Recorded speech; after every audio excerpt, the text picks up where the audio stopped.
Recently, I saw a game on sale on the Switch eShop. It looked really interesting, so I had to pick it up. I can now say this is in my top 10 favorite games of all time. From a quick glance, it doesn't look like much. It's quite pixelated, so you wouldn't expect for it to be as high quality as it is.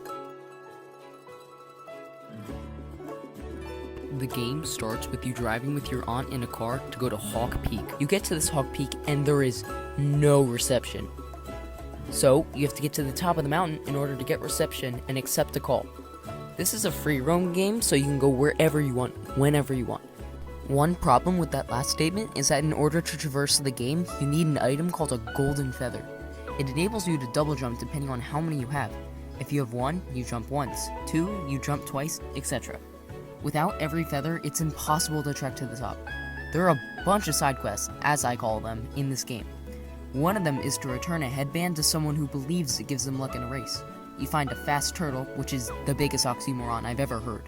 He gives you his headband to give to the person who lost it. You find someone who invented a new sport, which is volleyball but with a stick. When you get enough hits back and forth, you get a prize. You rent a boat and take it across the island.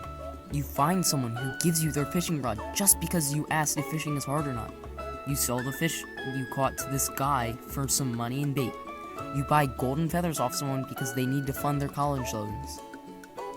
You trade your toy shovel for a real one so someone can build sandcastles easier. That's only a small portion of the things you can do in this game. Once you get enough golden feathers, you're able to traverse the mountain and get to the top. You've completely forgotten about the call and admire the beauty from the top of the mountain. All of a sudden, your phone rings, and you awake from your trance with a jolt. It's your mother. This isn't all good news. She talks about how she got out of surgery, and you're surprised as you didn't know about this. Your mother tries to talk you down, saying it wasn't such a big deal, and you realize this game isn't as happy and fun as it seems. It holds a story that is saddening and almost made my eyes well up. It's such a fun game, but you don't realize the weight of it all until that moment.